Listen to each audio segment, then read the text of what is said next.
some of you arrived that there is a New English translation of the Septuagint. The Septuagint is the Greek translation of the Hebrew Scriptures. And the reason it's important is because it's the translation that was used by the writers of the Apostolic Scripture when they went to quote the Hebrew Scriptures. Rather than having to go back to the Hebrew text, they already had a Greek text that was there for translation, and they could use that. And the nice thing about the Septuagint was it did, like I said, it did a couple things. In places where the text was Messianic in the Masoretic text, the Septuagint would make it very clear that it was Messianic. It kind of marked it out and said, hey, this is Messianic. It would add a few words to say, don't miss this, it's Messianic. And it was much kinder to Gentiles in the way that it read. And I can just give you some examples of those. But what's even more interesting is that it was expansive of the Masoretic text in a number of places, although in other places it was constricted. So we have this, for instance, in the Hebrew Scriptures already. You have 1st and 2nd Samuel, 1st and 2nd Kings, which tells you about the monarchy. And in the telling of 1st and 2nd Samuel, 1st and 2nd Kings, you have all of this sordid mess. Then you have 1st and 2nd Chronicles. And 1st and 2nd Chronicles don't tell you anything hardly about the mess. But there's reasons for that. If you want to know all the dirt, go back to 1st and 2nd Samuel, 1st and 2nd Kings. If you want to hear about David with Bathsheba and all the other sordid stuff that happened, you got the story there. We're not going to take it out of the text. But 1st and 2nd Chronicles is written when they're coming out of exile, and we now have this new narrative, so to speak, where we're going to tell the story again as if all the bad stuff didn't happen. This is how our story could have been had we been righteous. This is the way we could have been. When we're going into exile, you need to read 1st and 2nd Samuel and 1st and 2nd Kings to know all the garbage and why you're going in. When you're coming out, you don't need to know all the garbage. It's already there. You know that it's there. We're not going to expunge the record. However, this is the story that we're going to tell now. This is how we could be had we been righteous and just and holy. Does that make sense? It's for a purpose. It's not to change anything. It's just simply to be selective in what you tell and how you tell it. So we have the same thing with Esther. I'm going to I have the notes handed out to you. You can hand those out. Everyone gets the 8 pages total.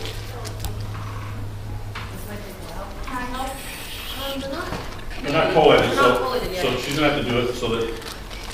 Do it here. If I get the 8 together, you can hand it to the person who held that. There we go. Or if I so they were standing up. Hand that to somebody for yourself. Yeah, the mic.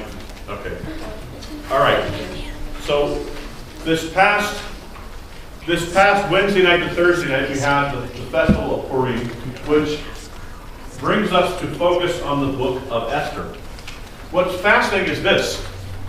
If you read Esther in the Masoretic text, you don't have any mention of God. No mention of Elohim, no mention of Adonai, no mention of Yahweh, nothing. Or do you want your own?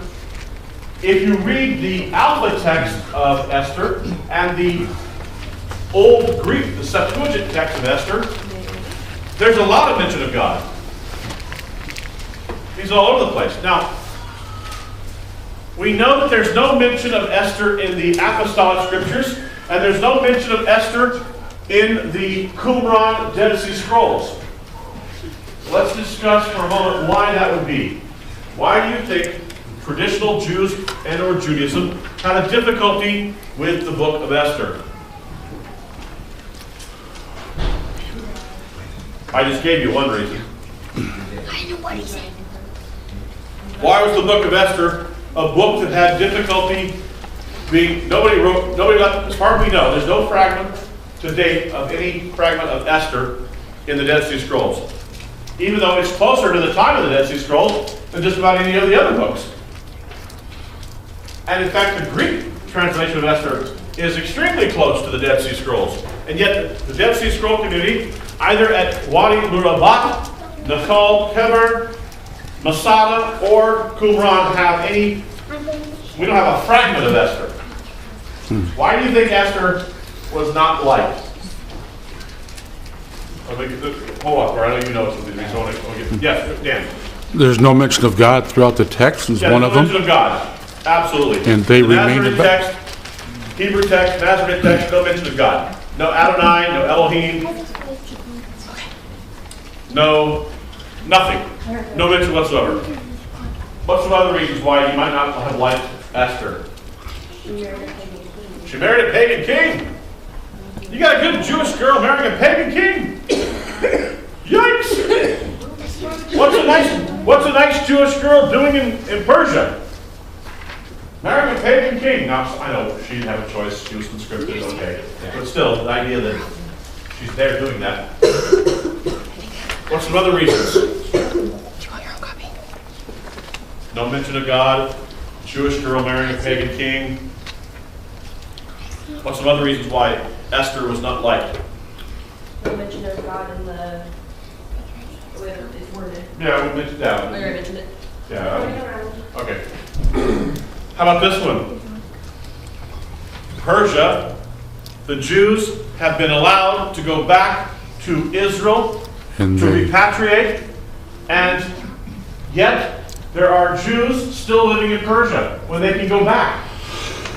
They're diaspora Jews, but they're diaspora by choice. We have the same thing today. here, right today. Right now we are about half of world Jewry is now in America, and the other half is now in other parts of the world. We've just reached about that 50-50 mark. Used to be that the greater percentage was here.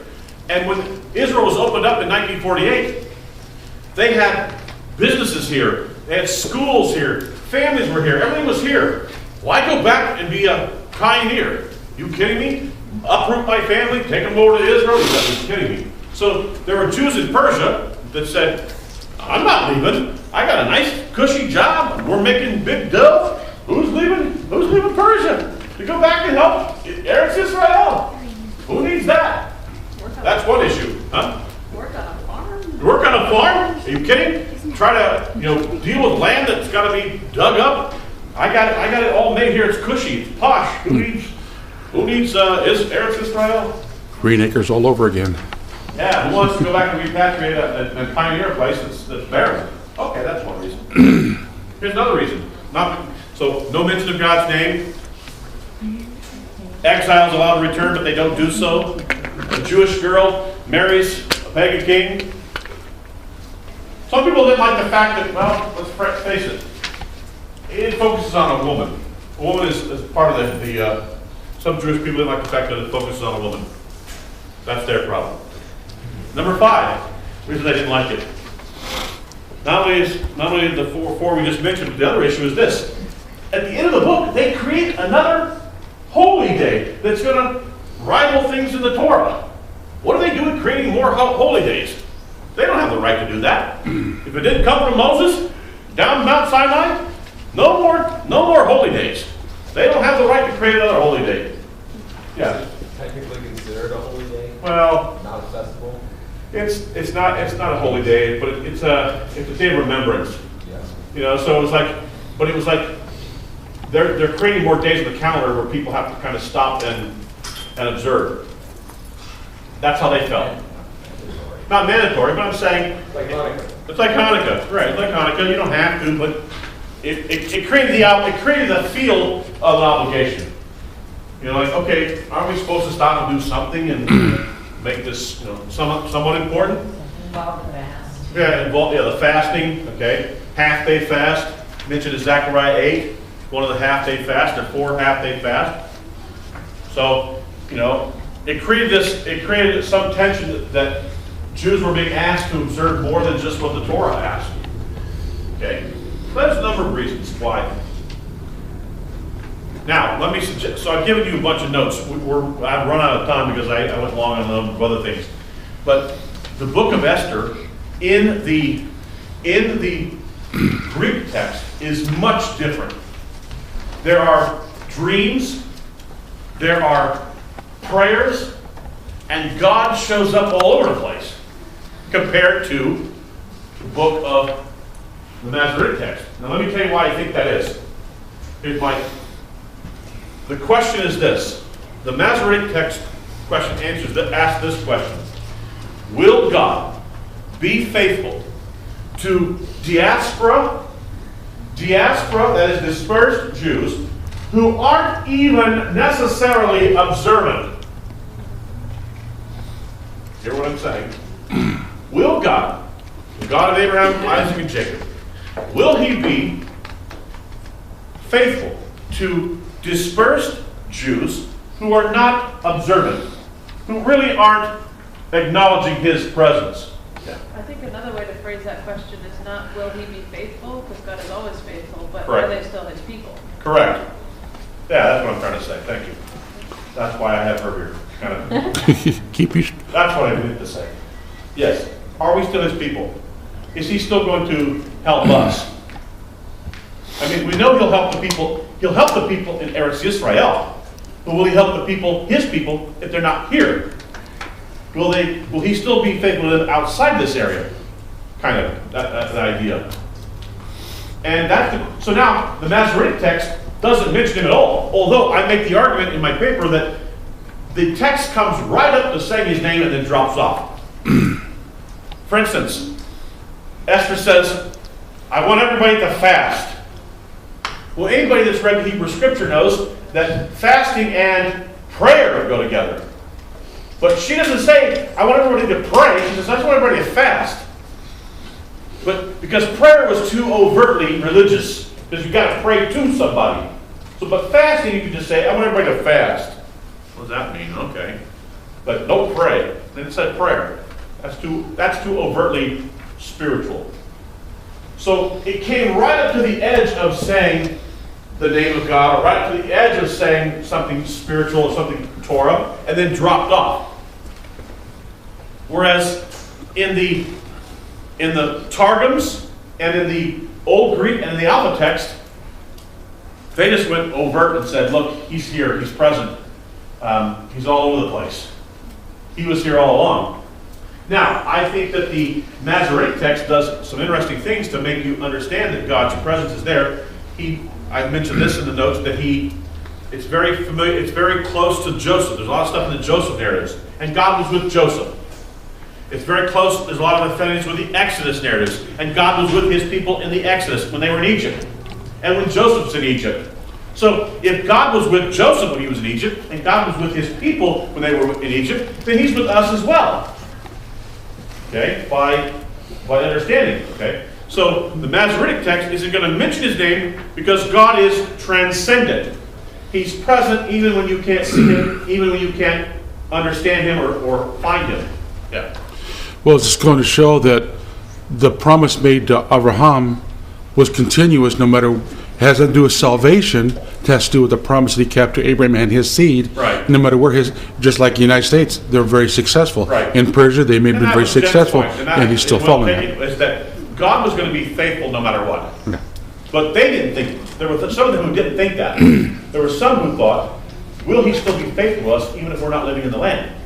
If we're outside the land, will he still be faithful to us? And especially, not just because we're outside the land. Look, with Exodus and with Joseph, they're outside the land because they have no choice. What happens when we have a choice and we don't go back to the land? Did they take a load of dirt with them? We're not told. Yeah, did they take a load of dirt with them? Like Nehemiah? We don't know. But when they have the opportunity to go back, do they go back? And the answer is no. Now, for those who choose to stay outside, is God still with them? Go with me to the last page. The last page of the notes here. I want to look at this real quick with you, just to give you a flavor of some of the differences between the two texts. Look at number 1. In the Septuagint, Esther tells us what she did, that she did not violate the food laws of the Torah, and that in regards to her marriage with King Xerxes, she abhorred, quote, the bed of the uncircumcised. Number 2, in the Masoretic text, we are left to wonder why Mordecai would not bow before Haman and pay him respect. In the Septuagint, Mordecai tells us that it was not hubris or arrogance that made him refuse to honor Haman, but that he might not give the glory due to God to any man. Makes that clear. Number 3, one way of reading the Septuagint text allows the conclusion that Mordecai was raising Esther to be his eventual wife. Number 4, the Alpha text, not the Septuagint, but the Alpha text, another Greek text of Esther 4:9. Mordecai says, if you neglect to help your people, then God will be their help and salvation, but you and your father's house will perish. Makes it very clear. Number 5, in Esther 6:1, the Septuagint is not content about the king's lack of sleep being just a case of insomnia, but adds, quote, the Lord took sleep from the king that night. Number 6, in the Septuagint, there are 2 chapters added, one at the beginning and one at the end. In these chapters, Mordecai is portrayed as having dreams, which are then interpreted as coming true. These dreams have the effect of making Mordecai look and sound like Joseph and Daniel. And number 7, in the Masoretic text where Esther asked for Mordecai and the Jews to fast for her, the Septuagint adds 2 prayers, one by Esther and one by Mordecai. In their prayers, Esther and Mordecai mention Abraham, the Exodus, circumcision, and the temple. They begged God to deliver them just as he had delivered their ancestors from Egypt. So, very, very different read. Very, very different read. And these were both used side by side simultaneously. They're not. And the Targums, here's one of those ones from the Targums. The Targums are fascinating because these are Aramaic translations which are paraphrastic. They add stuff. They're sermonic. They're basically, you have the text and then a sermon, and then the text and then sermon notes. Text, sermon notes. That's what the Targums are. But you have the translation in there as well. So that's kind of cool because you can go back. Now the Targum is interesting because you know that the last scene when Haman and Esther and King Xerxes are at the banquet. The king is enraged when he finds out that Esther has pointed out that Haman is the one that wants to destroy the Jews. The king goes outside to cool down, so to speak, and it says, and Haman drops to his knees to plead for his life. The king comes back in and interprets that as he's trying to molest the queen, which is treasonous, allows him to dispatch with Haman. However, the Targum text says that an angel from the Lord pushed Haman onto Esther. Okay? Not just that he fell down on his own, but that an angel went. Right? Gave him a good shove. No wonder he fell down. Had no choice. So I'm just telling you, these are the kinds of texts that are back. Now, before you think that this stuff doesn't make its way into your canonical text. So Targums, Alpha text, Septuagint. Septuagint makes it into your Hebrew text all the time, into your Hebrew scripture, your apostolic scriptures all the time. You just don't know it. If you do a comparison, you look at a quote from the Hebrew scriptures, as Isaiah said, as the Psalms say, as David said, whatever. You put up the Psalm in Hebrew, and you put up the Psalm in the Septuagint, and you go, they're quoting the Septuagint. And it's got some different words. Got some things that left out, some things that added. Okay, that's interesting. Now, here's what's fascinating. So we just read the 1 Corinthians 10 text. I don't know if you caught it. But it says this. They all were baptized in the sea. As they come through the Red Sea, they're all baptized in the sea. Water's on both sides of them, so he says they had a mikvah. They're immersed. So this new generation that's coming out of Egypt, they've been immersed, so to speak. Even though it says they walked across on dry ground. Water's up on both sides of them. Close enough. They're all baptized in the sea.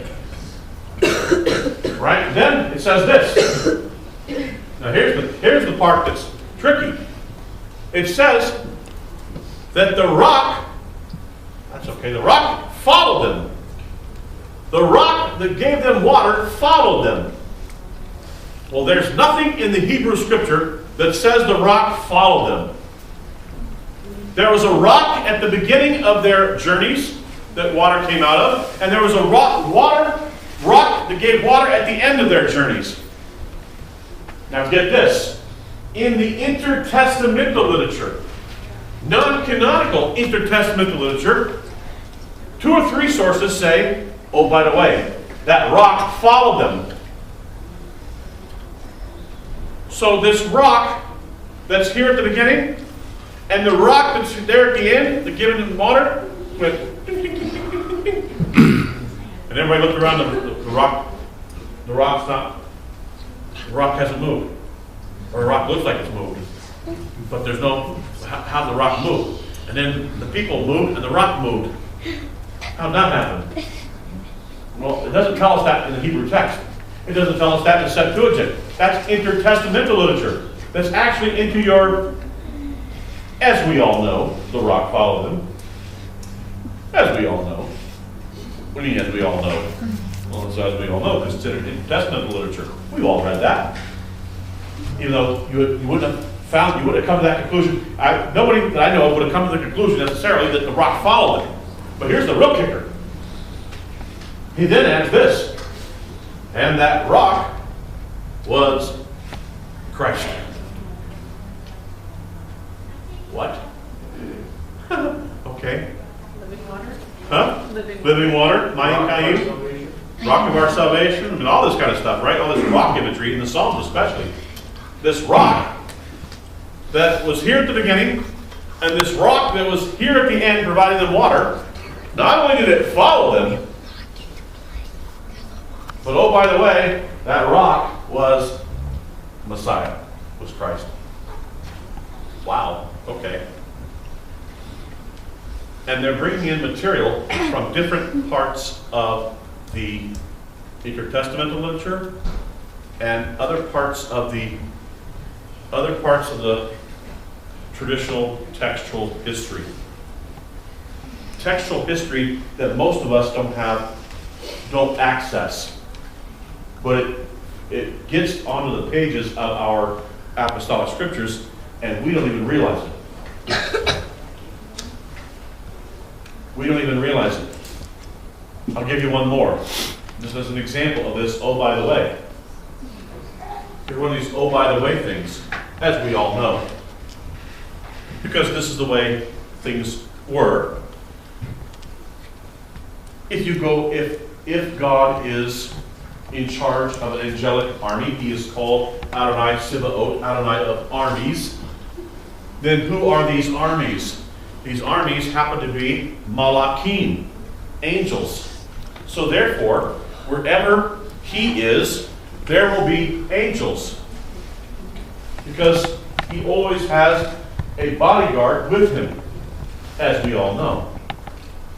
And therefore, if Yahweh comes down on Mount Sinai with Moses, and he does, even though it's not said, because of who he is, there must have been angels there because they would have had to come with him. And now, three or four times in the apostolic scripture, it says the Torah was mediated by angels. And you're going, how is the Torah mediated by angels? Well, if you understand who he is, you have to understand that they were there, whether they're mentioned or not, because of who he is.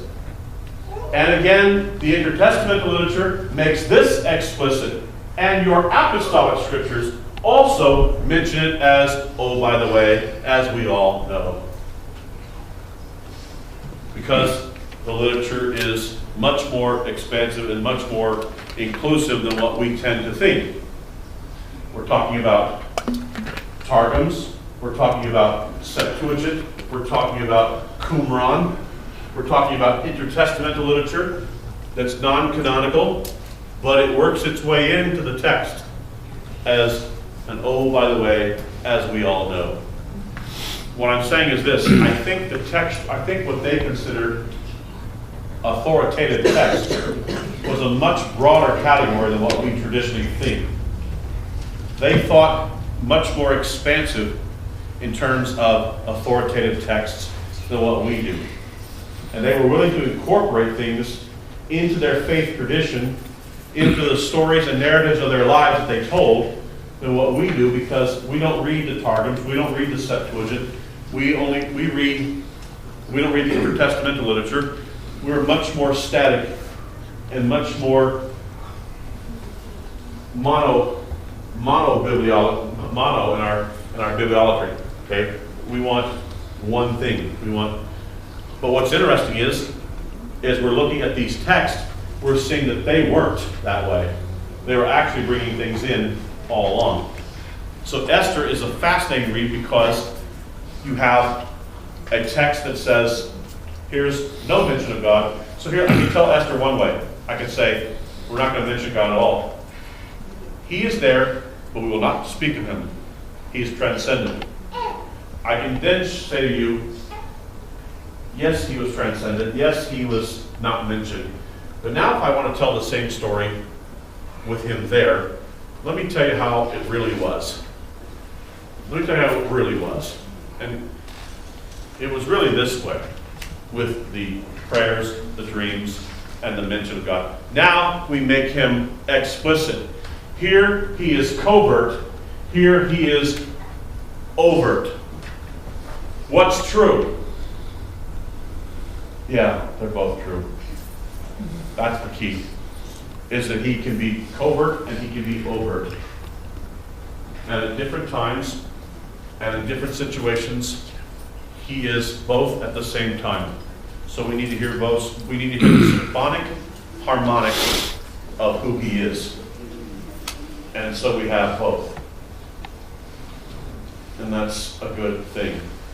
That's okay. Now, that bothers our Western sensibilities because we want definitive, just one. We want monotone. They said, no, we need to have multiple voices that come together. It's not enough to have just a trumpet solo or a trombone solo or all these solos. What we need to hear is the symphonic harmony of all of them coming together to tell the same story. A lot of it, though, is in Hebrew way of expressing these keshers, so they will say something that is meant to lead you to think the next step. Yes.